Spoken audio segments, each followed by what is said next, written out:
Episode 36. Welcome to the future. Introducing Vincent Jö-Nés on the BTS Creative Academy podcast, Uncut. Thank you for inviting me to your amazing home. Your home, your workplace. Home, workspace. How do we refer to this? Is it My studio? Your studio space? Yeah. So how are things at the moment? What are you working on at the moment? Anything in particular? Right in front of you.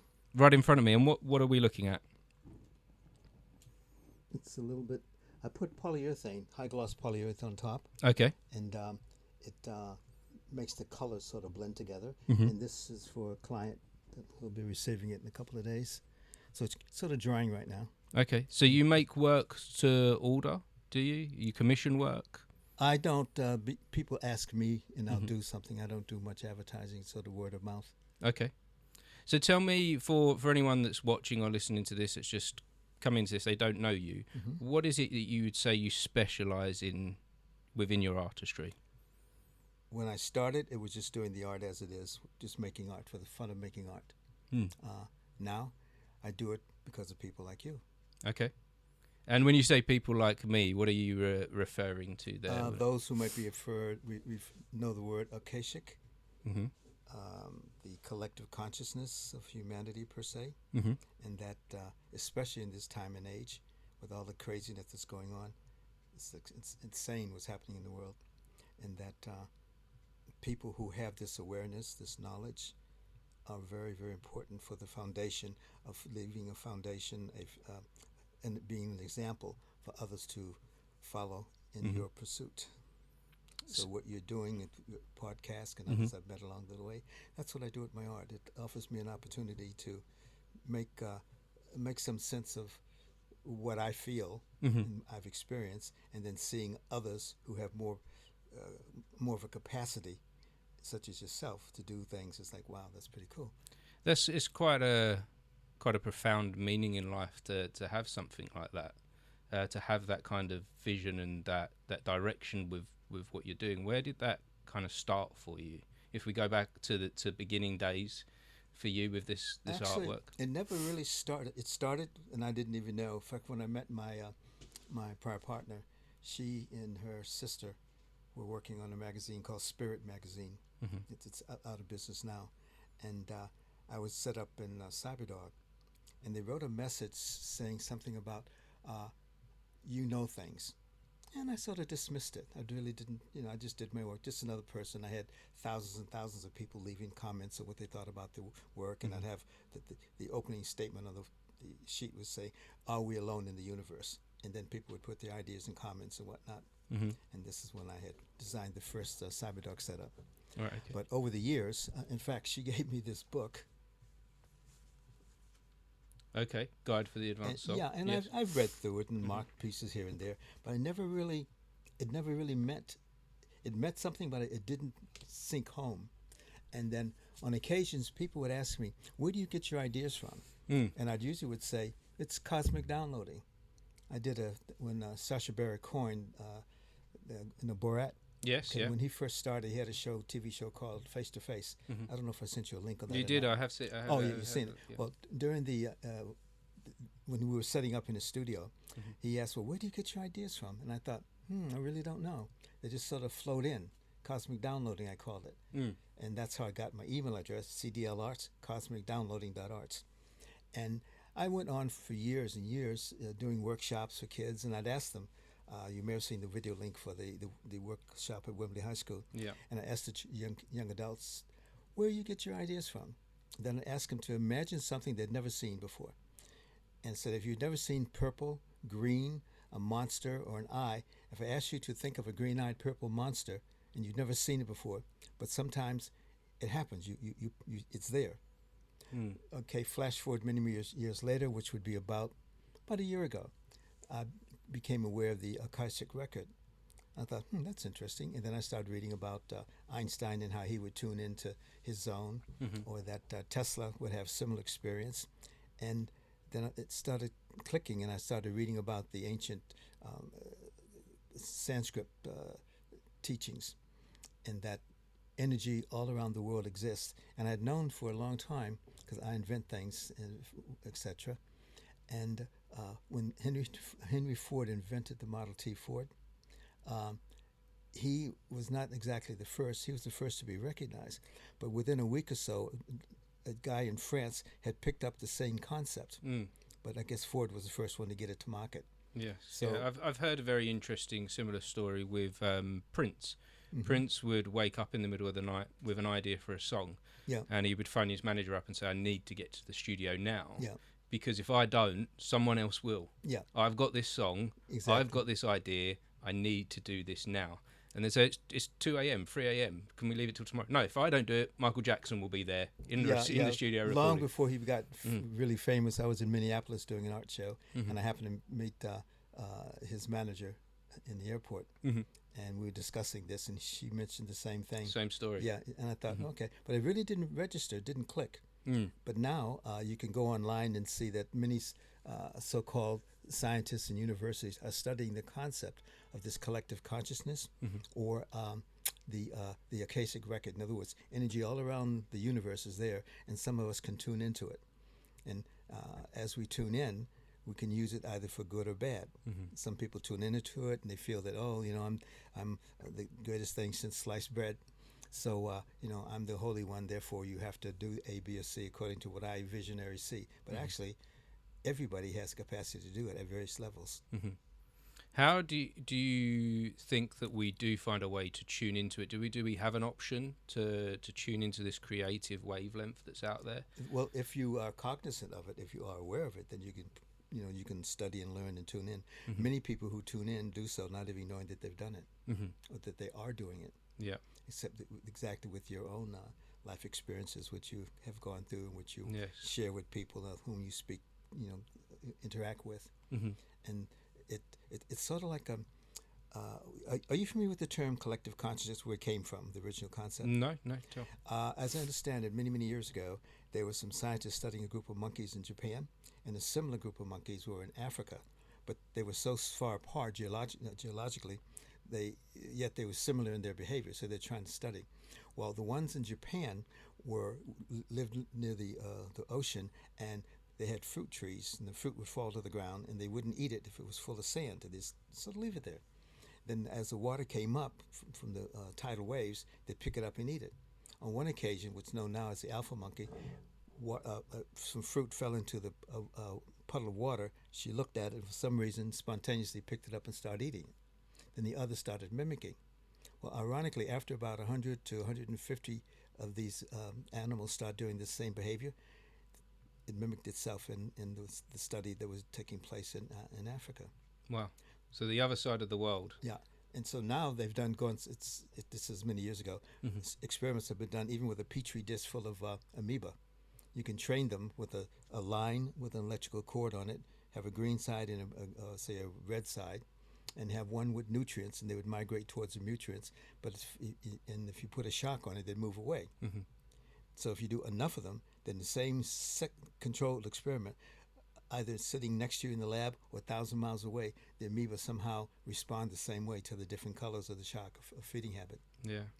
And this happens with humanity. And I've heard about this, so that's on like a global level, but I've heard about this in smaller groups as well. Yeah.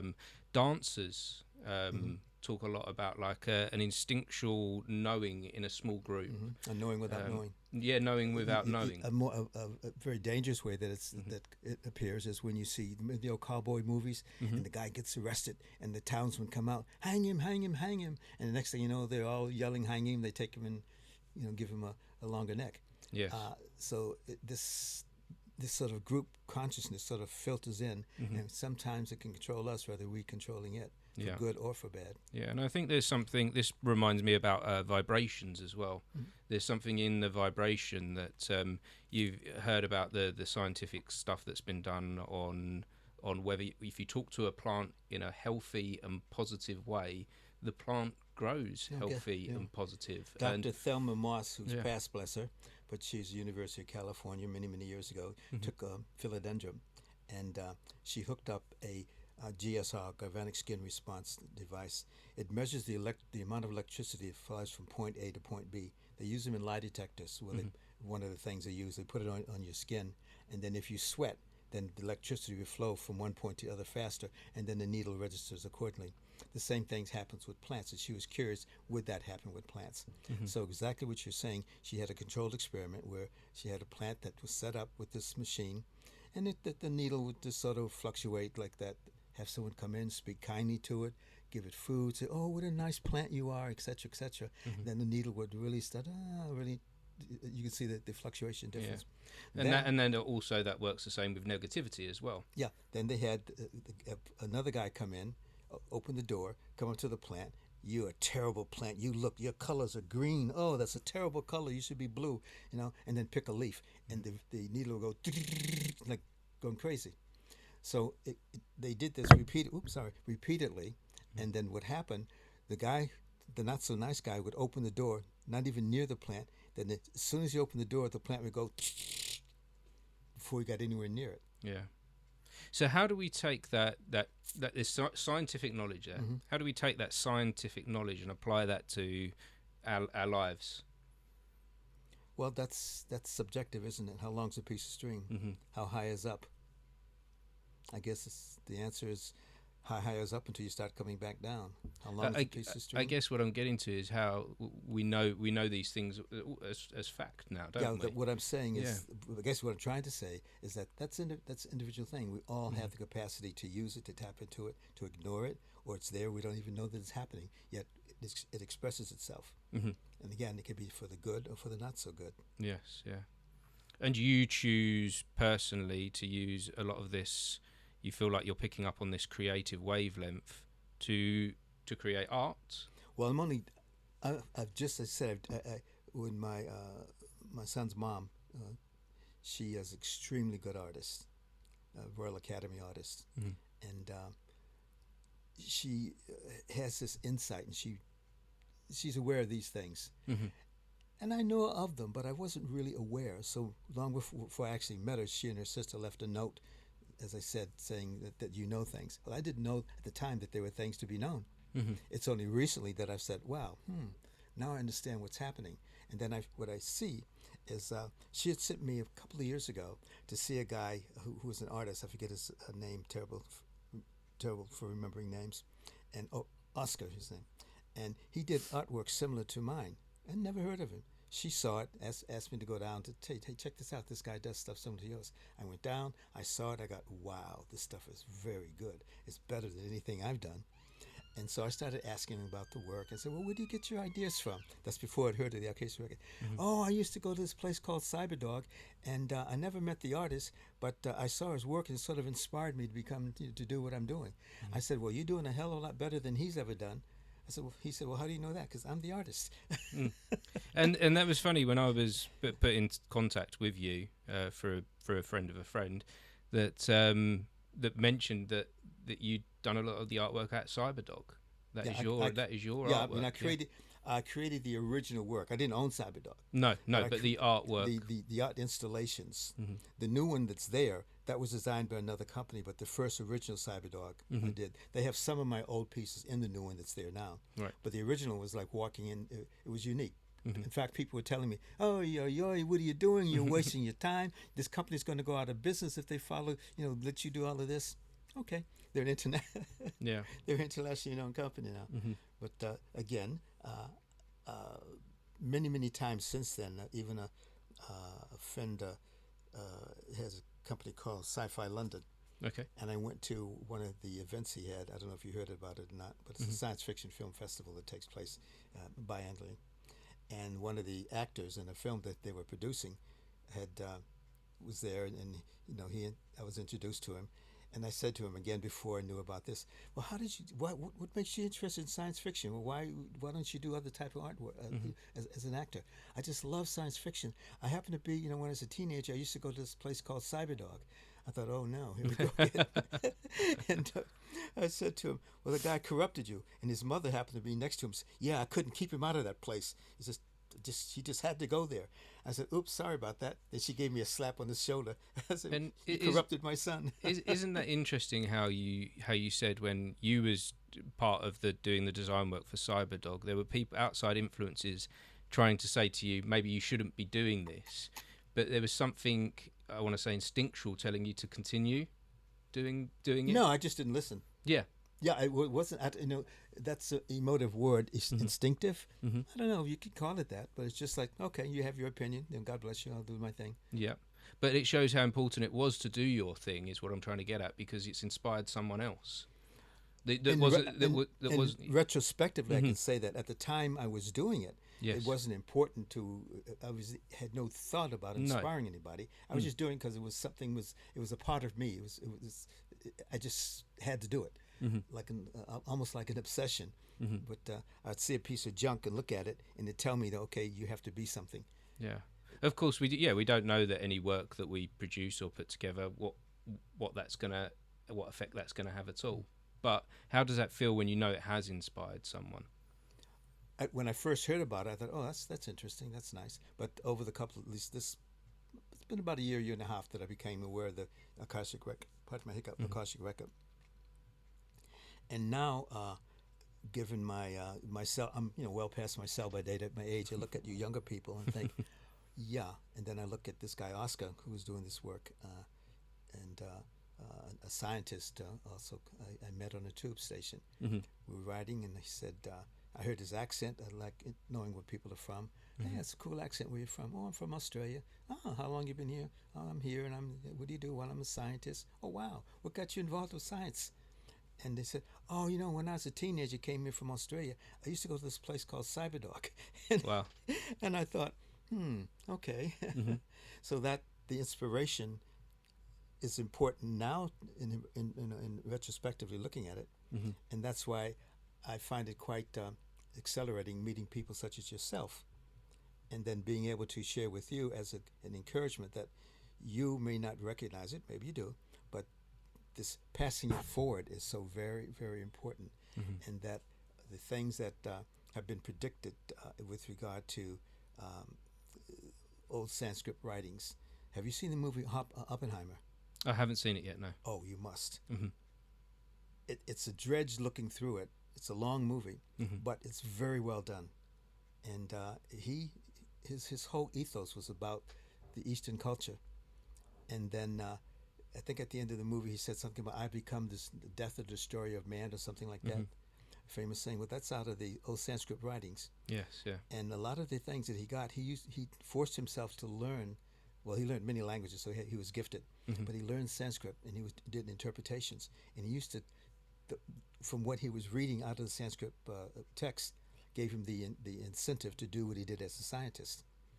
And I think MIT took one of the writings that he had translated, and it was about making a flying machine.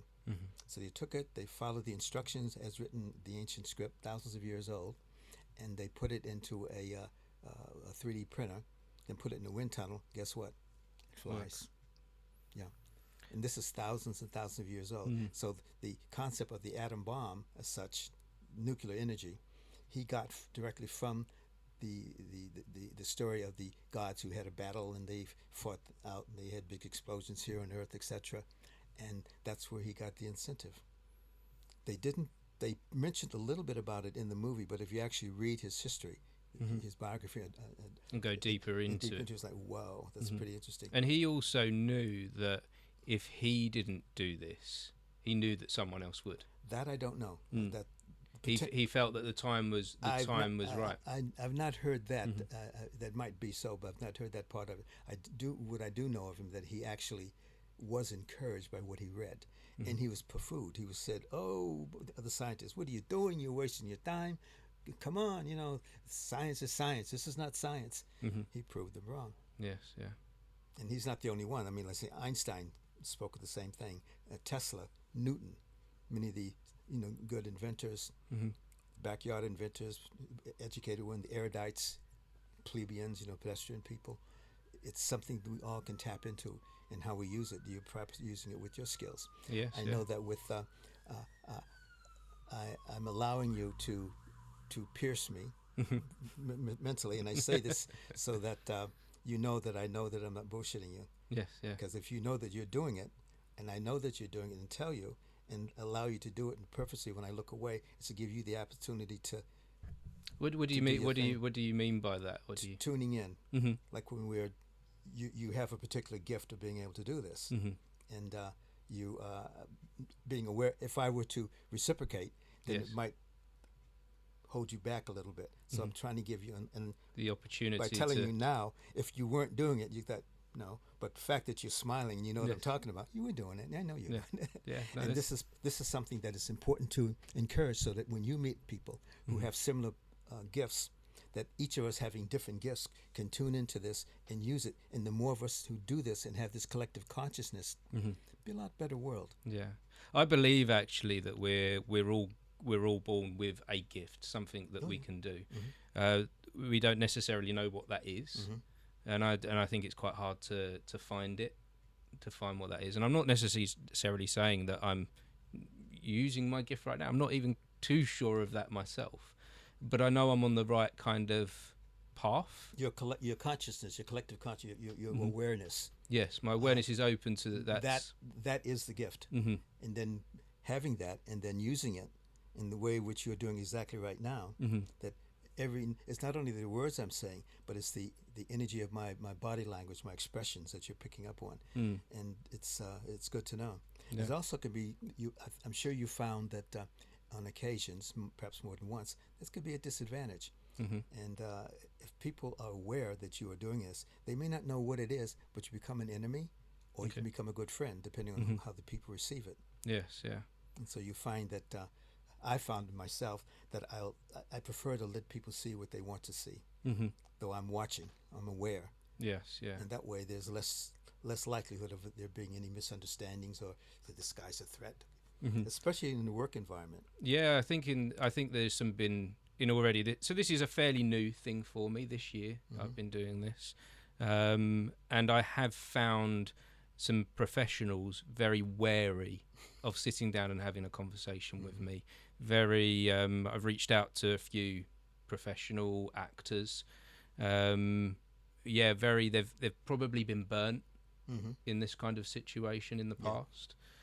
Had people taken advantage of them, Mm-hmm. of that opportunity. I want to give people the opportunity to tell their story, and other people like me doing a similar thing may have said that to someone, but then twisted their story. Whereas I want to keep your story as authentic and as true as possible. I know that, I know other people doing this might Mm-hmm. not have that intent. A lot of people's intent might be attention, and that's not necessarily what I'm trying to achieve by doing this. No, I keep that you mentioned. I keep a very low profile. Mm-hmm. When I would, on occasion, people have, like was invited to do an exhibit at the Tate Modern, a co-exhibit, and with my son, he was 10 at the time, for the 10th anniversary of the Tate, and set up an whole thing. And this guy, very well intended, professional guy, came up and said to me, "You should be ashamed of yourself copying that guy that does the work at a Cyberdog." I thought he was joking, because I keep a low profile. People know my work, but they don't know me. Mm-hmm. So I'm thinking, okay. And then he went on to, his son and wife were there, and they went on to say that I should be more professional and Mm-hmm. not mimic other people and such and such. And I said to him, well, I'm sorry, but when I grow up, I'll perhaps learn my own art style. Then he went off. Then he said, well, you should. Mm. And then he went off. And my son, Josh, he said, Dad, why didn't you tell him that you're the artist? I said, why should I embarrass him in front of his family? Yes, yeah. So sometimes people with good intentions, or like you're saying, they'll pick up on something and they'll not quite know what they're picking up on, and could be a positive or not so good thing for them. Mm-hmm. Yeah, I'm very much a believer also that there is, because like you were saying as well, picking up on these wavelengths and this community thing. I also believe there is an element of yin and yang Mm-hmm. to everything, that there is a dark and a light side to things. That's what I was saying. It can be used for good or not so it can be used for good or for bad, and it's where do you sit within that, with what you're trying to create. And sometimes maybe you can sit on the line. Sometimes maybe you don't need to be all good, and there can be a bit of dark in the work that you create, or a bit of light in the. I don't particularly prescribe to, I'm black and white when it comes to that. Yes or no, yin or yang. Yeah. And it's not, for me. It's you are or you aren't using it for good Mm-hmm. or not. Yes. Yeah. So when you create, you're creating this work at the moment. Let's get a bit onto the artwork itself now. How do you decide where to start? I don't. So we've had a little bit of a tour around your workshop, Yeah, that's and funny. seen all these different parts. Yeah, that's Where does the inspiration come from? many years ago. I was doing a science fiction. I used to be invited to do the science fiction conventions, and as artists are invited to show their works, and that's this particular one in it's up towards Naperville in Chicago, just north of Chicago. And John Delancey was one of the invited guests as a actor, and he plays the part of Q on Star Trek. Right. And at the end, we were both waiting for our checks, for appearance checks and whatnot, and we're down in the green room. And he was asking me, where do you get your ideas from? The same question you asked. And he said, do you plan it? I said, plan it? I said, my God, no, I don't. It just sort of happens. Mm-hmm. And then he says, what do you mean? And he was leading me on. And I said, well, I not too good at planning, but I'm good at seeing. I sort of imagine things. And he says, it sounds like you might have dyslexia. I said, what the heck's that? No idea what that was. Yeah. Little did I know. Okay, he led me to this book, and then he told me his life story, that you can look this up, he's extremely dyslexic. So am I. Oh, extremely dyslexic. Mm-hmm. And then then I said to him, well, I'm very good at writing, patting myself on the back. I'm an exceptionally good writer. I can write too long or too short, but I'm good at what I do. Other than that, I struggle sometimes to read. My mind just doesn't comprehend. Yet I have inventions that are in outer space when I work for satellite business systems. Mm-hmm. So other projects I did with government groups, I can see things and invent things, but to sit and plan it, it just wouldn't happen. Yeah. And so I'm very, very interested in the way you describe that, as well as being a dyslexic, and the way that your brain works differently in that way. Because I'm an actor and a director as well, and I very much, it's one of the worst things in the world to get a script and have to read it, because you should I can't. That's what John said. You should read. You Google his background. You find it interesting, since it's the same business you're in. Yeah. And he said to me that it's a gift. I said, "What do you mean a gift?" He said, I don't know why. I just felt comfortable talking to him. It was just he and I in the room. Mm-hmm. And I said, "Well, it can be embarrassing sometimes, especially as a kid growing up." And he said, "No, don't be embarrassed." And he said, "Did you know that Henry Winkler, Yes. Einstein, he went on and listed a bunch of other people who are known dyslexics." Mm-hmm. I thought, oh, I didn't know that. And then he says, it's not a disadvantage, it's an advantage that other people don't have. Yes. And he said that he gave one example, that architects are often preferred to be dyslexic, because if you think about it, if you have to linearly look at something one building block at a time, it's okay, it's good, that's the standard way. But dyslexics, for some reason, have an ability to look at the whole thing, to see the water, the plumbing, the structures, all visionary, and see how they interact. And that's a gift. I said, oh, I didn't know that. So from that, he gave me that slow building of encouragement to understand. And then I had the occasion that's a company in Israel that works with dyslexic kids. Mm-hmm. They work with Arabs, Jews, Christians, Muslims, anyone. And they show how the kids it's a creativity for everyone. And from that experience, it was like any opportunity I have to do a show, it's amazing. I just had a workshop a couple of weeks ago for a group of kids, and set everything up, and all I had was one piece out in the middle, and that's it, and junk all around the table. You may have seen the workshops that I sent you. Then you step aside. All you need to do is tell the kid or adult, be careful with the hot glue gun that you don't get the glue on your finger because it's hot. We use miniature hot glue guns for the kids because it's not as intense, the heat. Step aside. And on one project, again, before I'd met John, though I'm not a friend, I just know him. I'm speaking to him as if he were a friend, because he was so meaningful how he helped me without knowing that he was helping me for my life experiences. But I did this workshop, and it was for the Chicago, Illinois disability charity for kids. Set everything up. One kid was brought in. He was very just frozen. They set him.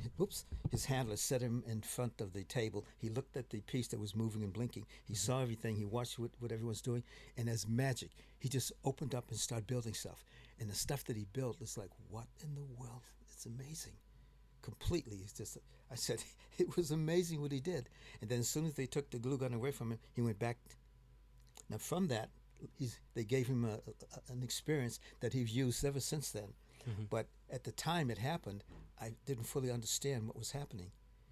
And it's one of those things that you have learned. You may have heard with some kids who are autistic, they get put in a swimming pool with dolphins, and for some reasons they start interacting, or they get on a horse, and something opens them up.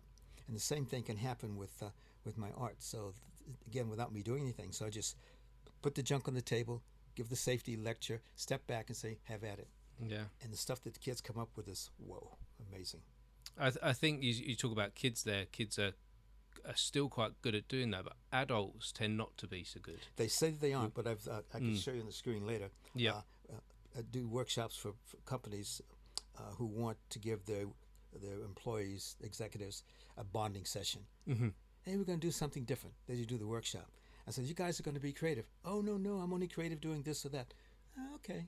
Let's wait and see. Yeah. Then I kind of set think them up, that... and then the stuff that comes out, and they go, my God, I didn't know I could do that. I said, I did.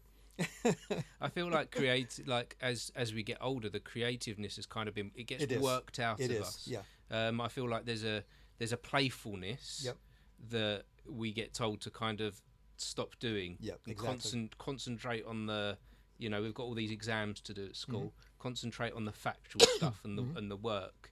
Whereas it's like once you learn how to ride a bicycle, you may not ride it for 10, 20 years. Your little rusty board, once you get on it, you can still stay up. You never forget. So we just need to find a way as an adult to be reminded of that we can still ride the bike, that we can still play, that we can still be imaginative. Well, that's what Einstein is quoted as saying, paraphrase, imagination is more important than knowledge. Because you can have all the knowledge in the world, but if you don't know how to apply it, what good is it? And you need that, you need that imagination to, I guess, look for ways forward, don't we? And that's the interesting thing about the Akashic record, that once it can happen spontaneously, or it can happen through direct learning. Hey, what is that? Then you learn about it. Then you're doing all these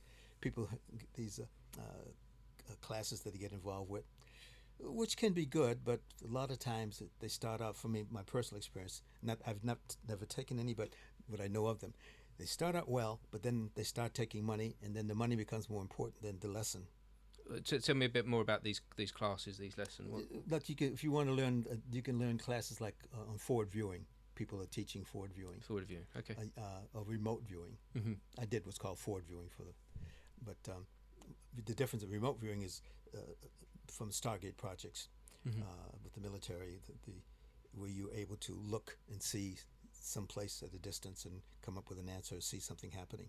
Forward viewing is looking at a particular, say, technology and seeing how to do something with it, how to increase, how to fix, how to make better, how to make it more efficient. And so in either case, once you know of that's possible, then you can tune yourself. And there are classes now, since you can take these Stargate classes, since it's been declassified, and pay to learn how to do this. But for me personally, I encourage people who need to pay, fine, great, that's okay. But if you don't need to pay, then it's like using a bicycle. It's better if you learn the bicycle without the training wheels. Because with the training wheels, yes, you can roll and you can do what you do. But it's like people say, do you take drugs? Well, you look at my work, you would think so, but I don't. Never have. It's to me, they say, well, you should do this or do that because it'll open up your mind and see. I said, well, yeah, I probably could, but to me, it's those training wheels. If I can do that without the drugs, what the hell do I want drugs for? Yeah. And that's how I encourage people. If you can do it without it, it might be a little bit better, and you can certainly get you do more acrobatics without the training wheels on a bike. Yeah, some people need that key to unlock the freedom. Yeah, they perceive they need it, but a lot of people we don't actually need it. No, but they maybe to get kick-started. Yeah, and I feel maybe that's come from society, yes, forcing them to feel like that they need exactly. it. Yeah, and that's it's important that with what you're doing, people who will hear this broadcast or whom you interact in other situations. And I hope will be further encouraged to encourage others to pass it on. Yes. And the more people who think like that, like this collective consciousness, then that's like the Gaia thing that people talk about. It becomes a global harmony, and it can be very powerful. Yeah. Again, for the good and for the not so good. Yeah, I find this extremely interesting, and I want to know more about how you apply that to the work. So, do you take any of that forward viewing? Like, so you're being you're immediately creating something. You're not planning it, but are you forward viewing in the same? Yes and no. When I worked for Raytheon Data Systems, they had me doing projects, and I would fix things and got awards for it and all of that. But that was a task. But I didn't really know what I was doing. I just had this innate gift to be able to look at a piece of machinery that someone else had devised, or invent something that would come from it, and then pass it on to people who had more academic knowledge to take it and to make it become real. Whereas what I do with my work here, I'm not doing that. I'm simply like when I started this, it was just an old board, some old pieces I had laying around, and it doesn't even happen to thought. It just happens. All of this that you see here, yes, yeah, it's just it's a composite of instantaneous thought, I suppose I could say it. And it I don't hear voices or anything like that yet. Maybe there's hope for me, but it's just something that silently that the piece. If I can find a piece, say this. Now this is used for a desktop. You plug it in to your USB port, and you can light up your keyboard. Yes, yeah. But if you think about it, remember the movie War of the Worlds? Yeah. The alien spaceships. You put a tripod on it, Yeah. and you got the War of the Worlds. Or you take this like this, and it becomes a space shuttle. Often these kind of things are used in movies as well, aren't they? This way of thinking. Yeah.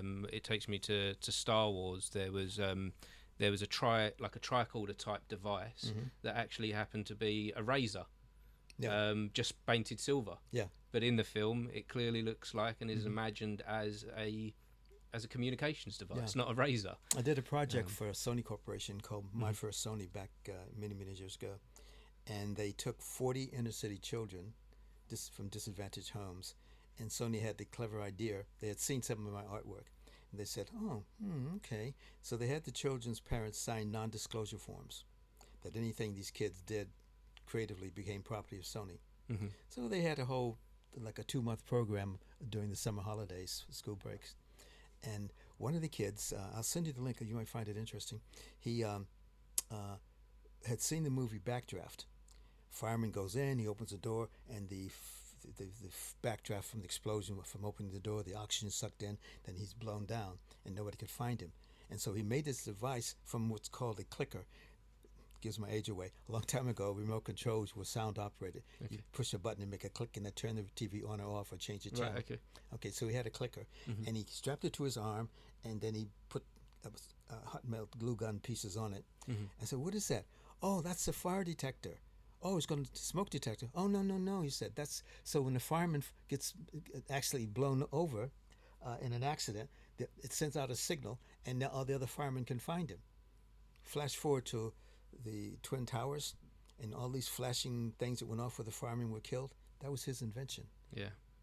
He had, but that was many years before. This also reminds me of like Star Trek and the impact that Star Trek has had on inventions. Yes, it has on inventions, and you kind of think without that, what is essentially entertainment, or without that, would the world be where it is today? Yes, because it would have come out in other ways. In another way. It did with Tesla. Look at the stuff he came up with. Totally nuts, completely impossible. Look at Einstein, Newton. So it comes out. I think it's a part of the. So we can't stop this moving forward. Is that what you're getting at? We don't have no capacity to stop it. We either receive it or we don't.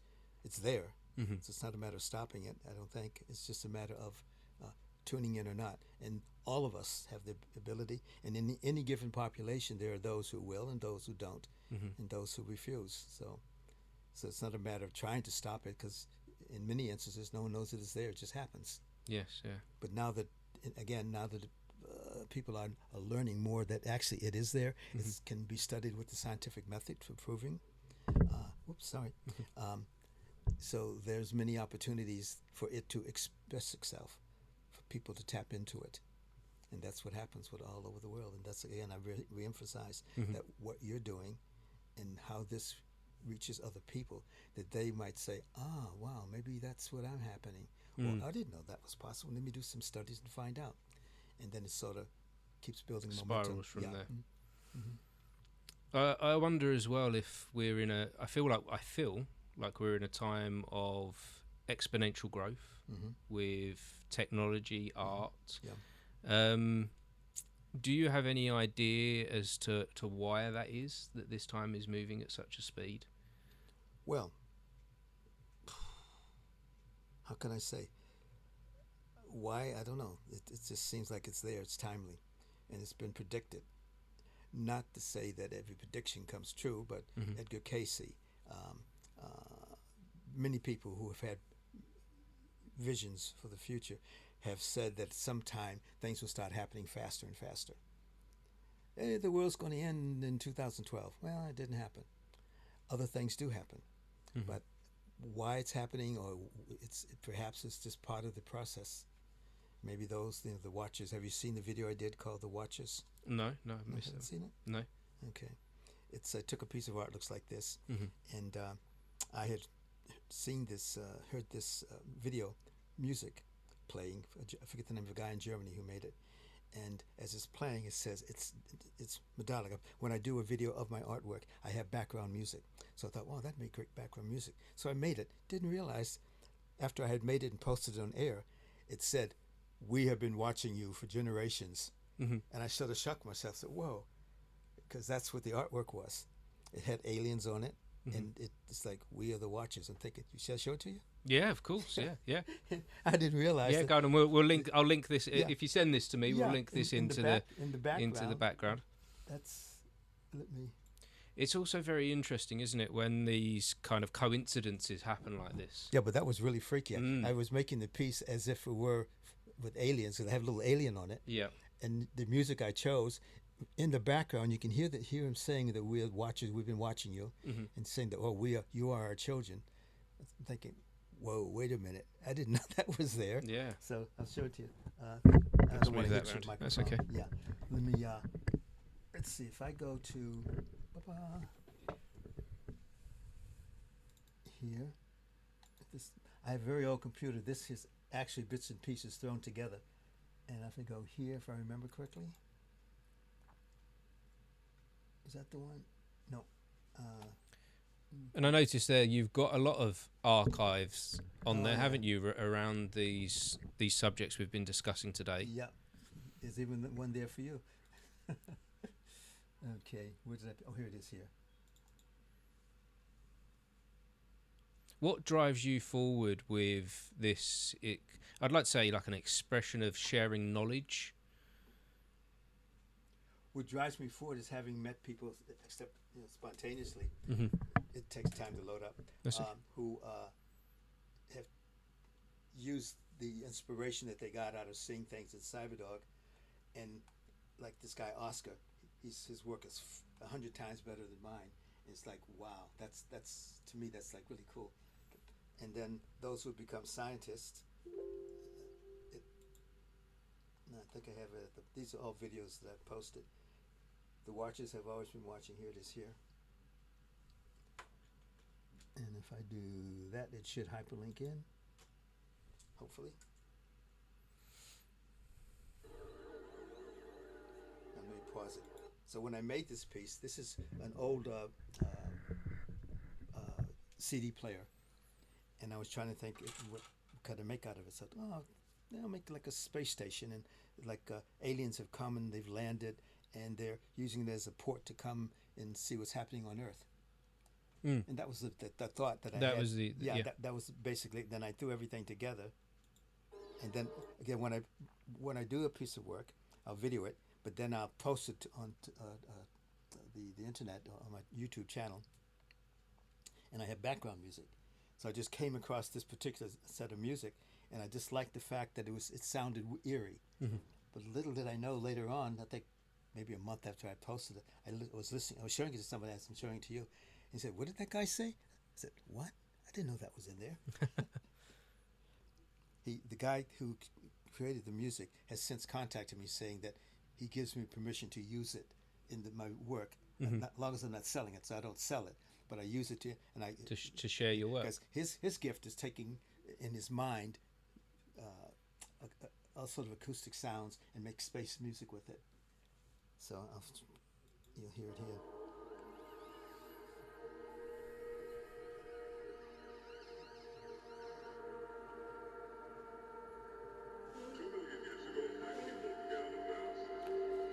Two million years ago, we sped up evolution, bringing forth your Earth is one our children, and we've kept an eye on you. And that was accidentally incorporated into this piece.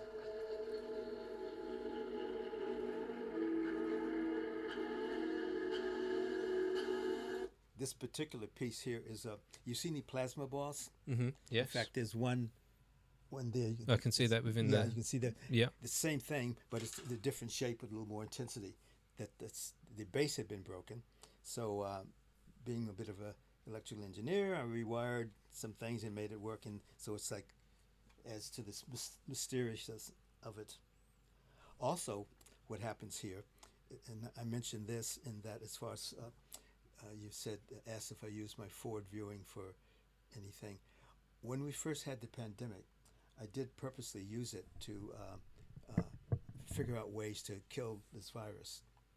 And I've sent my research to various people, and many have said, "Oh, stick to your art. You're okay with art, but let's stay the science away."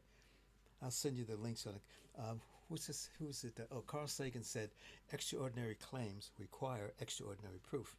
Mm-hmm. So the stuff that I will send you is what's called a metadata, time dated, and also a correspondence I got back after someone saw what I was projecting could be used. They said, first they told me, no, impossible, don't waste our time. Got a letter back from, "My God, what you said is right, it will work." And then the most ironic thing he said, he wrote, "But we'll have to get to that later." And I thought to myself, I've seen, by using my talent, to show how this potentially could help kill this virus in an environment. Mm-hmm. And you're telling me or anyone that you accept that it works, but you have to wait to make, what? Wait? What are you talking about, wait? Mm. So... What do you take from that? What do you take from that? It's human nature that on one occasion, some people at the Crick Institute didn't receive what I did well at all. Later they thought, oh, it works, because I mentioned it because of this here. What you're seeing here, this is plasma. Mm-hmm. Okay, when plasma comes out, it produces what are called negative ions. Negative ions kill any virus or bacteria. 99% zap it.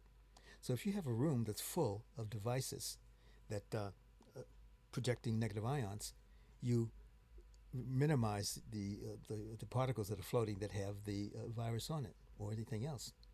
Now, ironically, I sent some to the tubes. What is it? What do you call it? London Transport for London. Mm-hmm. No, wouldn't work. About, I don't know, 6 months later, you may remember on the escalators, you saw these little gadgets with a blue light shining. That was my idea that they said wouldn't work. So how do you feel about that? Someone taking your no, idea? they didn't take it. I that type of thing, I just give it away. I said, if it works, it works. I don't want to know. If you make £1 million, I don't want to know. If you lose £1, I don't want to know. Here it is. Do whatever you can with it. Because I guess there's a thing in ideas, isn't there, that we've talked about collective consciousness, mm-hmm. that maybe these ideas don't belong to us in the first place. You could interpret it that way.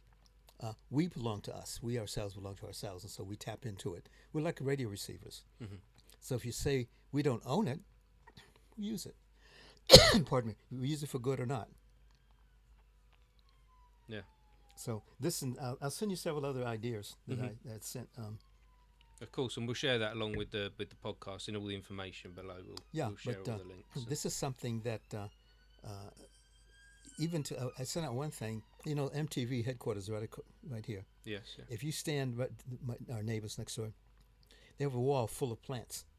Well, plants naturally produce negative ions. So I suggested, okay, after finding that out, why don't you tell the city to put plants on every wall everywhere, inside your home, etc.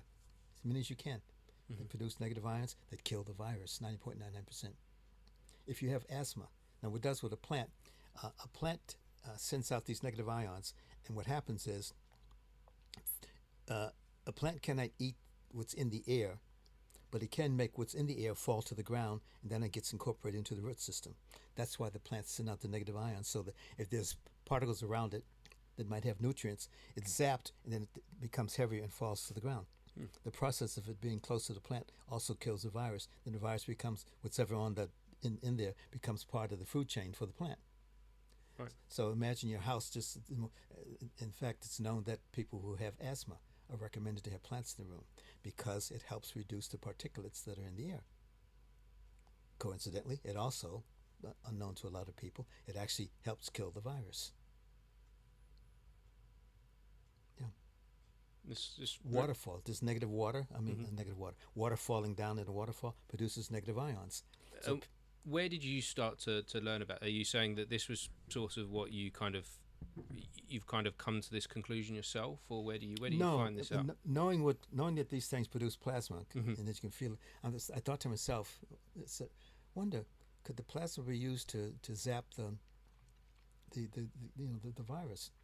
Now I didn't know at the time, I came to find out later, that there are companies that make things for people who have devices who have plasma that produce. It's a little black box, and it sends out negative ions. Little did I know, I came to find out later, that the water treatment systems use negative ions for treating our water. They also use ultraviolet UVC rays. So again, it's out there in the universe to be picked up on, and other people are channeling that.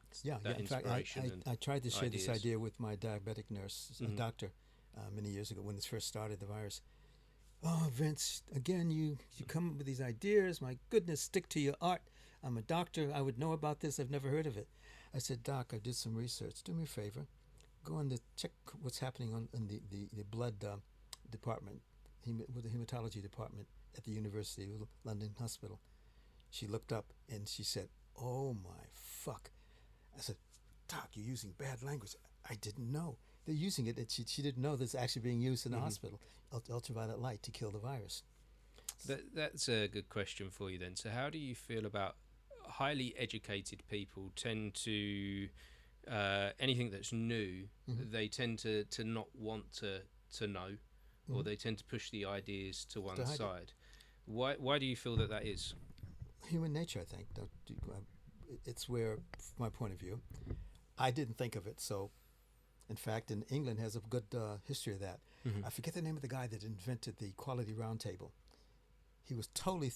he had the idea that people working in a manufacturing plant, an Englishman, and you could take ideas from the janitor, the secretary, the delivery guy, and ask them, hey, how could you make this better? The English people that he was working with said, no, you're crazy. And they ran him out of England, emotionally and professionally. He went to Japan. Japanese took onto it, and he's become a national hero there because they use what's called a quality roundtable, where people once a month get around the round table from the company, and they say, you're the janitor, have you seen anything that this machine could do better? And he, oh, well, what about this? They've gone to where it takes, what is that? I think it's from idea to production, it takes about a year to 2 years in the West. The Japanese can do it in 6 months. Why? Because they use the quality roundtable concept that, okay, you may have thought of the idea, but maybe you can think of how to make it better, faster, more efficient. And they put it together and they produce a car or a radio or whatever, electronic device, faster than what we do in the West. Someone recently, so where my work in theatre, someone recently shared with me this idea of building a community, and a really nice way of doing that is to bring people together in a circle. That's And what this guy did. yeah, Yeah. and Yeah. I tried that with this show that I did. I had a big cast of 40, 50 people, and when you in ways that I've done it before, I'd have just everyone kind of on a stage, all spread out, all individually doing their thing, but I'd bring them together in a circle, and the community built in such a strong way, and I believe because of that circle, Yeah.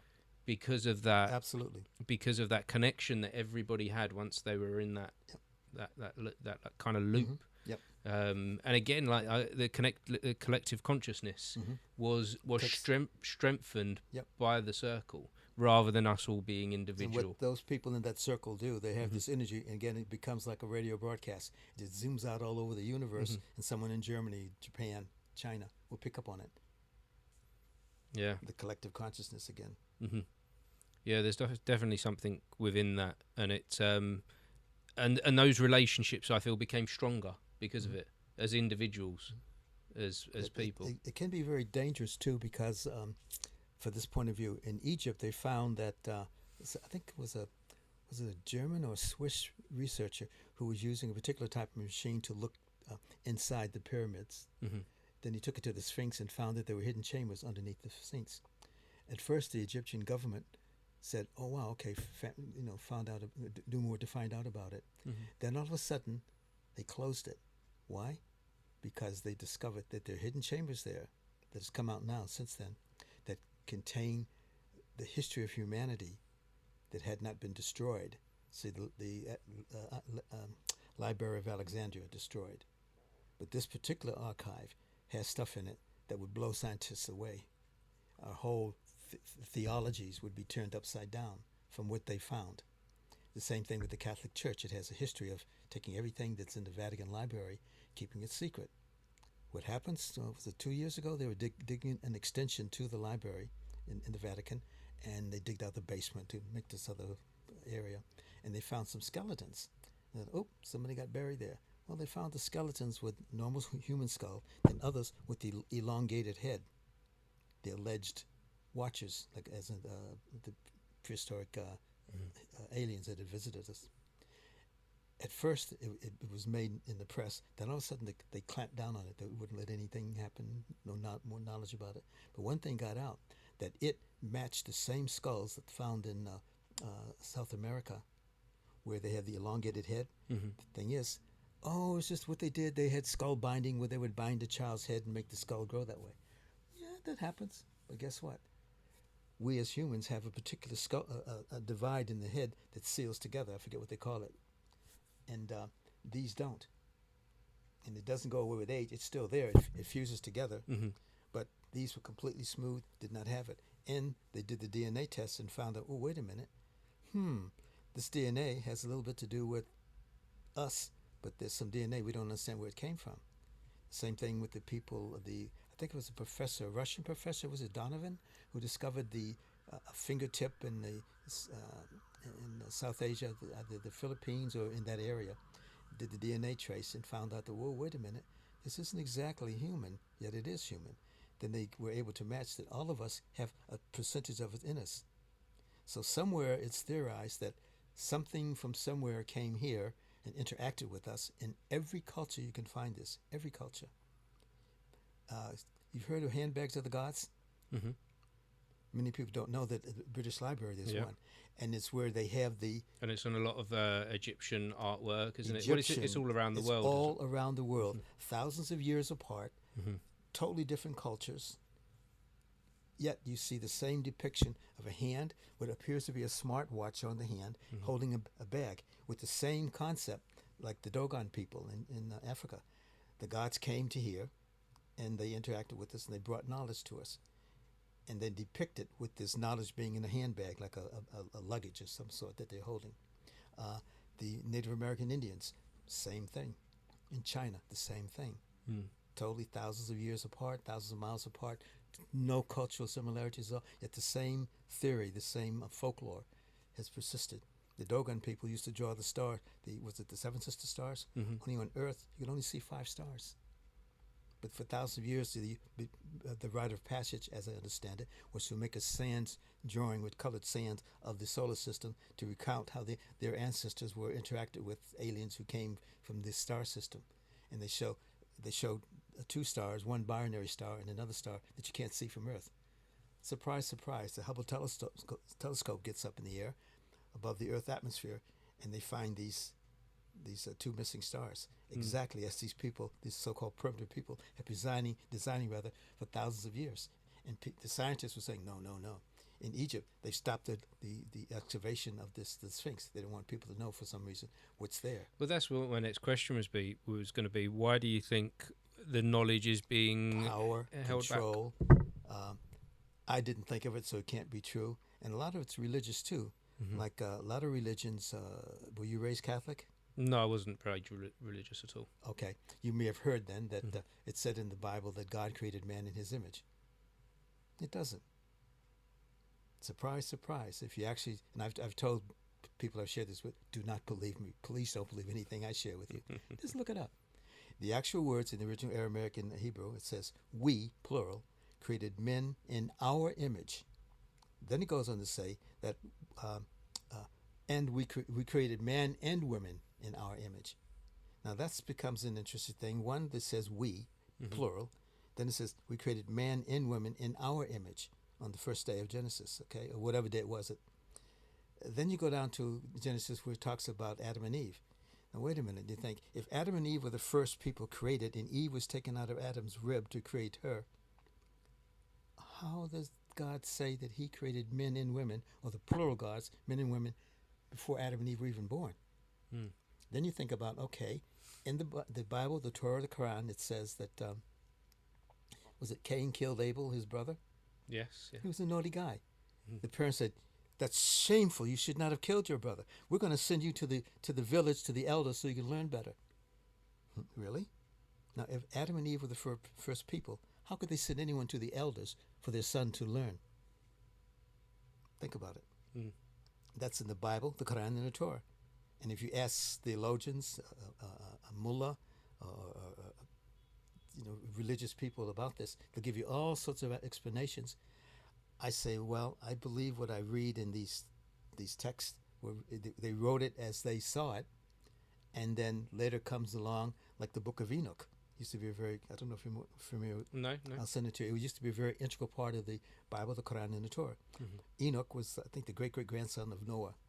At any rate, he was allegedly visited by aliens who took him all around the world in a spaceship and told him different things. And the 5 books of Enoch talk about humanity and how it interacts with the other beings. In the Bible, especially in the Torah, it says that Hashem, God, has created 18,000 planets that he oversees. So I'm thinking, as we read these texts in all 3 major Abrahamic religions, it talks about God, it's master of the universe, of all planets. And yet we have theologians saying, oh, no, there's only one planet. Scientists saying, no, we're the only planet. Really? Well, look at your own texts in all 3 major Abrahamic religions, as well as in the Tibetan Book of the Dead, the Sanskrit writings, the writings from the Amazon. It all says the same story. What's happening here? It's something that we are coming now to, I think, because of the internet, the more connectivity, the collective consciousness of awareness that this is there, that people are starting to ask questions and starting to study and go into it. Just like when the MIT did the research on the Sanskrit writing on how to make a flying machine, and the darn thing flies in the wind tunnel. It has aerodynamics. Now, how can that be possible? That's 2,000 years before the plane was even invented. Yeah, and I think you're right about the internet has opened up the world. Yeah, it's good. The connectivity. For good and bad, Yeah, for good and bad. There's some bad sides to it, but there's also there is some good sides to it as well. And I hope that the kind of like I find that the podcast can kind of do that, shine a light on some of the good stuff that the internet can be used for. It's apropos that you use the word "shine your light." During this evening, the light is coming through from the window behind you, and it's making a very interesting pattern on your face. Okay, which I'm gonna photograph. Grab that moment. That is really interesting, because It's like the light of knowledge is being shown on you. I'll send you these. You have to send them to me. Yeah, I'd yeah, appreciate that. But yeah, it's like the light is everywhere, and it could be of energy of sorts or whatever. It's funny when Jazz and I were running around. He had this on top of his Lotus, pretending to be a UFO detector. Yes, yeah. Running around the streets of London, the amount of people that like, wow, Back to the Future. No, it's not Back to the Future. That's one guy said, no, it's here to the future. Yes, yeah. And so that anyone that's listening or watching in, so that they understand what your, I want to get to kind of like your purpose for creating something like that. Is there a purpose? Is there, you've designed this there was no work of that was art. totally extemporaneous. Mm-hmm. And he had asked me, because he did one film that he produced called The Real Film. I don't know if you saw that one or not. No. Okay, I'll send you the link. And he just went around people. He started out asking me, what we met by a friend of a friend, and then later he came, knocked on my door, and said, "Hey, I want to do this video. Would you mind being interviewed?" Come on in. And then from that, this a couple of years ago now, we built a friendship, and he did that film and was very successful. And he started out asking people what they thought about aliens or robots and all that sort of stuff. Then this morphed into another one. He said, "Hey, I'm doing this other film now. It's going to be about," because I told him different things that we shared, and he got, with his own creativity, thought us to doing this next film called the Real Encounters. Mm-hmm. And to use the word "real" as a realer film. Okay. Also, it's a play on words. Yes. REAL or REEL, but so a real movie film on UFOs, or a real on Camden, which again I sent you that link that he did. But so he asked me just to make a small piece. And then for some reason I got the inspiration from his request, and it morphed into this. And then it was his idea. He got, well, what if I put this on top of my Lotus? I didn't even know he had one. Okay. So we did, and it was like stunningly, it was great. Then you saw he had a friend who's a professional drone flyer, and he works for producers and whatnot. So he had this drone flying on the streets of London just over him, and it looked like a Hollywood production. And he said, "Well, what do you expect? We had professionals doing it." It looked really good, the trailer that he made. Yeah. And this does look really, really fascinating as well. Yeah, there's so many elements to... It's disassembled here, this piece, because I'm going to enhance it by putting some... You see that piece there? Right. It lights up with this piece right there. It lights up. I'm going to have it in front as if it's one of those levers that you control or aliens can touch to make things happen. Because at his premiere, it's going to be set up in the hall, and I wanted to have a little more interactiveness so people could touch something and something actually would happen. I told him if a UFO comes, I'm going the other way. I don't want to be taken up again. So you say, well, that's interesting. So I feel like you've got a lot of knowledge within this. So you say you don't want to be taken up again? Mm-hmm. Have you ever had any kind of... Did I send you the link called A True Boston Story That Could Not Have Happened? Yes, yeah. Did you read it? I didn't read that one. You should have read it. That would have answered your question. Okay. Are you willing to share any of that? Let's put it this way. I'll share part of this. I send it to you as an encouragement.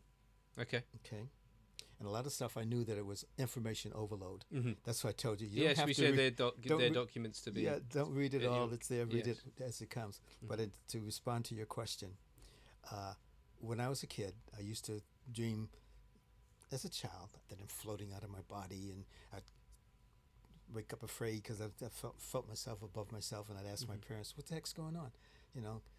We'll send you to a psychiatrist, son. Just okay. Something's not quite right with your brain. Yes, of course.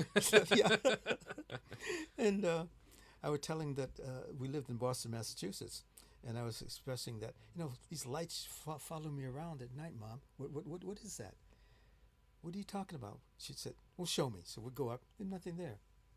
Now my dad, who I didn't know at the time, was my stepdad. Many years later, I found out. Through having to get a top secret clearance for some work I was doing for the government.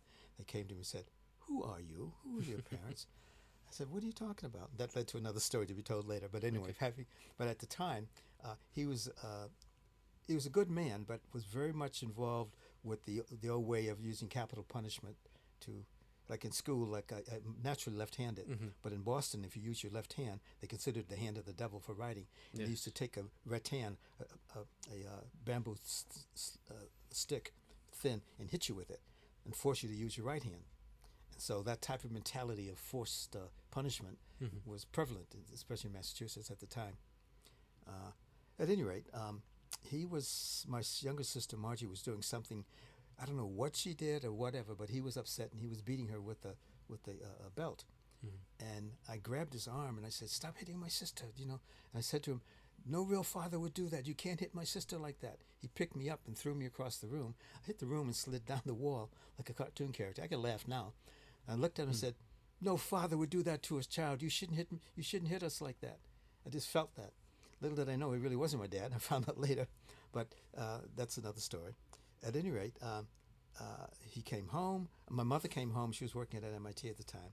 She forced me down on my knees in front of him, made me apologize for telling him what I told him. And so that happened. As a kid, it happened. All right. A couple of months later, something happened that I did something wrong. He was going to have a go at me with the belt. And in Massachusetts, they have fire escapes to go up to the roof. And people use them, the old ladies, to hang their laundry out, to go up and have afternoon tea and that sort of thing. So trying to avoid being beaten by him, I ran up the fire escape thinking I could hide in one of the little corner areas. And he caught up to me, and just as he was about to hit me with the strap, this light came over us. Huge, huge light. And I looked up and I felt extremely comfortable. And I said, "My friends don't want you to hit me anymore." And I said, "Hit me or my sister anymore." And he looked up, he dropped the belt, and he ran downstairs. Now, I'm thinking, wait a minute. As an adult, I'm thinking, wait a minute. I'm supposed to be your son. The strange thing comes up over you. And you run. And you leave me there. Yeah. Run. Yeah, okay, fair enough. But take me too. But I felt comfortable, perfectly there. The light was there. I remember just humming, and I just felt comfortable. Then it just disappeared. Just disappeared. From that day on, he never, ever hit me or my sisters. And Cheryl, when she was born, he never used punishment. Flash forward. How do I know this is true? I'm a kid. Maybe I dreamt it. The only thing I can say for sure that gives me confidence that this actually did happen was my granddaughter Sierra was born, and she's a couple of months old, and so my daughter Renee, one of my twins, and her husband came to Chicago to introduce us on their way to the Air Force Base where they were stationed. And in the kitchen, I said to her, "I hope you don't hit my granddaughter, because I never hit you, remember?" So, you know, and then it just flashed him. I looked at my dad and I said to him, "Wait a minute. Why did you stop hitting Margie? And do you remember that incident in Boston? This was in Chicago now. When we lived in Boston, and this light came over. Then after that, you never hit us. Why did you not hit us anymore?" And he got the most stern look on his face, completely, almost petrifying. "Don't you ever talk to me again about that." And I thought, okay. It infected him such that he expressed himself in that way. So at that moment, I knew that whatever happened, something happened, that he never ever used corporal punishment on us kids again. Other incidents have happened where I was in Vietnam, and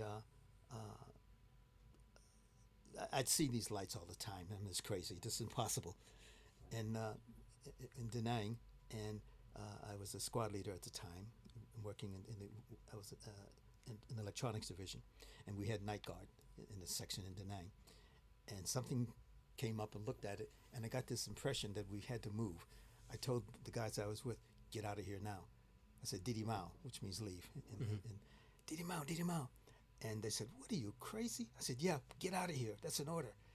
About maybe 10, 15 seconds later, boom, a mortar round hit where we were at. And they said, "How did you know?" And I said, "The light told me." And he said, "You are crazy." I said, "Yeah, I know, but the light told me so." There was a time in Boston. You'll find this in the document I sent you. That's why I call it a true Boston story that could not have happened. After the incident where my stepdad was frightened, we're at a camp called Camp Hundega, Huntington Avenue Day Camp. Huntington Avenue is the main avenue in Boston, and there's YMCA that was on that location, and they had a day camp for kids. So we went out for this day camp adventure. Was supposed to last overnight, for a couple of days, instead of one kid as an adventure. And this camp counselor was going to hit me with a belt, and I thought, no, I'm not having that. So I ran away, and I wasn't allergic to poison ivy. You know, as kids, you say, "Hey, will the poison ivy make my skin blister, and it didn't on me for some reason. As many people, some people don't have a reaction to it.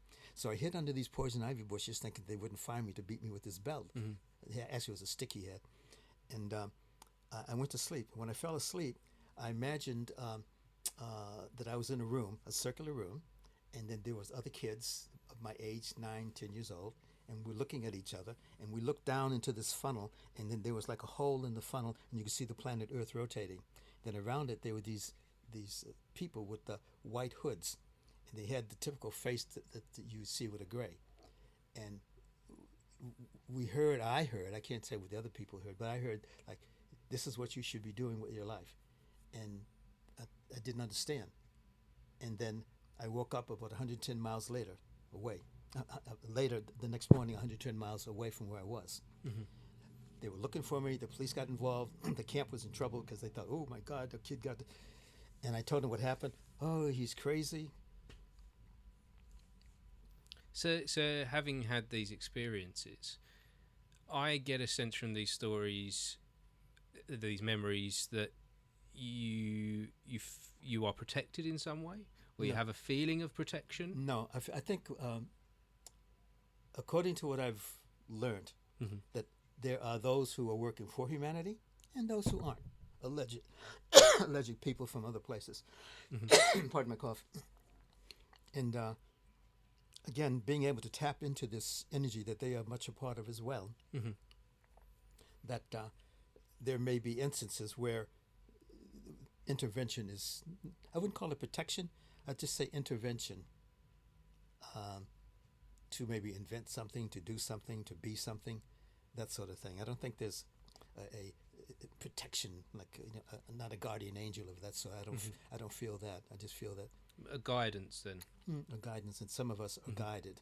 I can't say that I am. I can only say that what I do with my work is all extemporaneous. It's all spontaneous. There's no planning. Even the things that I've invented when I was working with satellite business systems or with Raytheon data systems, I did the Ford and stuff. As I say, I got awards for it. I'll send you a copy of the awards I got. And little did I know, a lot of it was highly classified. Come out to find later that, oh, I was just a guinea pig. Oh, well, so what? But there's something happening around the world now where there's an awakening. You've heard the term. Like, I get an interesting thing they say in America, oh, these people are awoke. Well, actually, awoke's a pretty good thing. You know, it's like you're tuning into some realities of life, that you be kind to your neighbor, you know, that sort of thing. Yeah. It's there. We're tapping into it more and more, of being aware, and I think that energy, that synergy, is building up, and that's why I re-emphasize again with you sitting here and with those whom will be watching this podcast, that they too might be equally encouraged, and they will likewise pass on their encouragement to others, and to accept the fact that, because a lot of people think, they ask me, are you going to show anybody how you do your art? Oh yeah. Aren't you going to charge them? Aren't you afraid they'll take your ideas? I hope they do. Like I said, this guy, Oscar, you know, I salute him. Far out better than me. Fantastic. Yeah. And I hope he will encourage others. That's the only way that which we move forward, isn't it? The only way which we continue. Yeah. And I don't see putting a price tag on it. No, just do it. So moving forward then, so what is looking forward, is there anything that you see in the near future for you? Are you going to continue doing the work in the way that you do I'll just do what I do until I'm 6 foot under, and I do that. The only thing I directively do is look for any opportunity to speak to people like you and to give an encouragement, because again, what you're doing is so very, very important for the global collective consciousness, extremely important. Have you got any advice for me then at how I continue to do what I did? Everything I've done in talking to you is that's the advice. Yes, yeah. Pass it forward. So have you be aware of it? That's be aware. Just be aware. Be awake.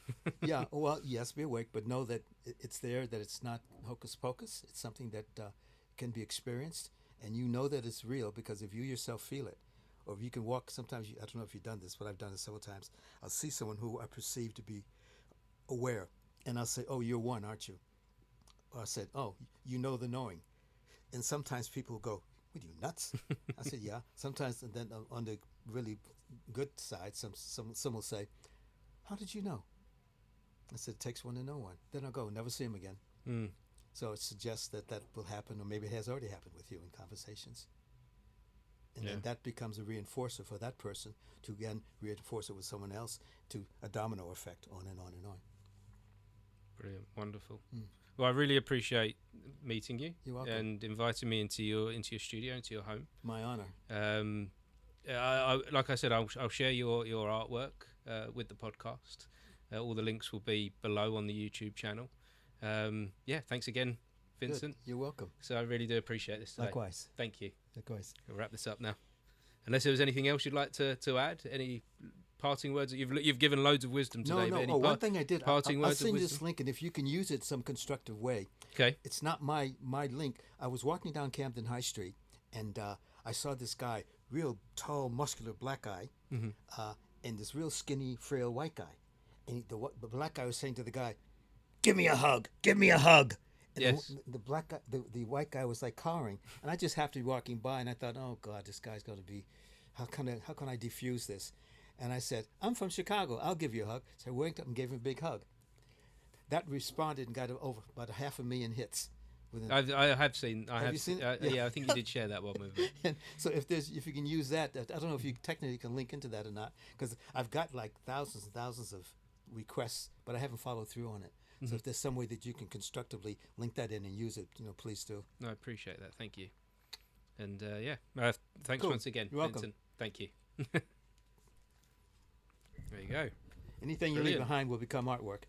Yeah, yeah, I know that. I'll be very careful. I'll mark it all off as I put it in the bag. I'll make sure I've got every lead and.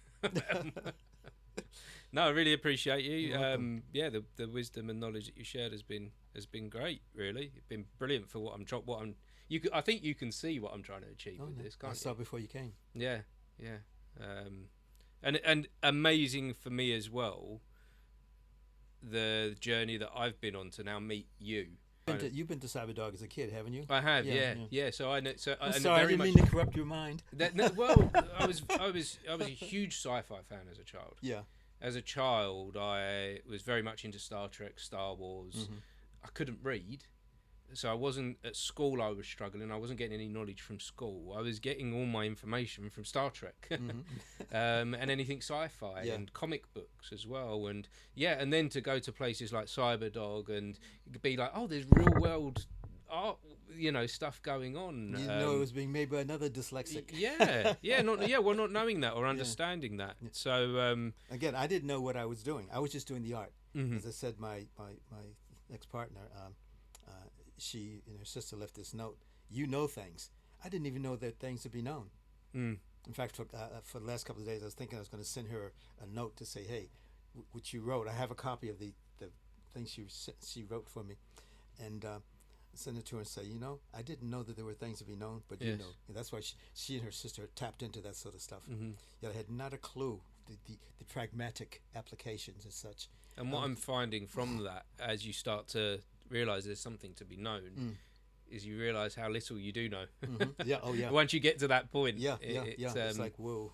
Yeah, all of a sudden, you know nothing. You realise you know nothing. But then again, look at the Hubble, the James Webb Telescope. We thought we knew that it was a Big Bang theory. Now the suggestion is, not so quite fast. The Big Bang didn't happen like it happens, because what the James Webb Telescope is seeing is stuff out there that shouldn't be there. If there were a Big Bang, there's something else going on. Yeah. Especially when they're looking at, I think one of the other galaxies they're looking at is like twice as big as ours.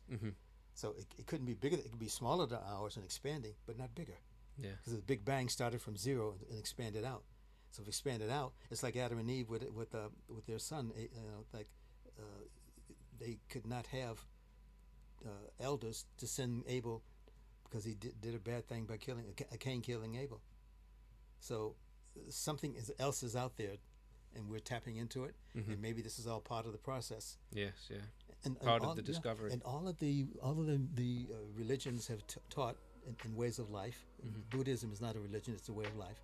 But that whatever it was there is going to come back to us. It could be a Messiah, it could be a Yahweh, it could be whatever people choose to call it. But something is coming back, and maybe it has never really left. Just been watching us. That's why this. Why this is important to share. Cool.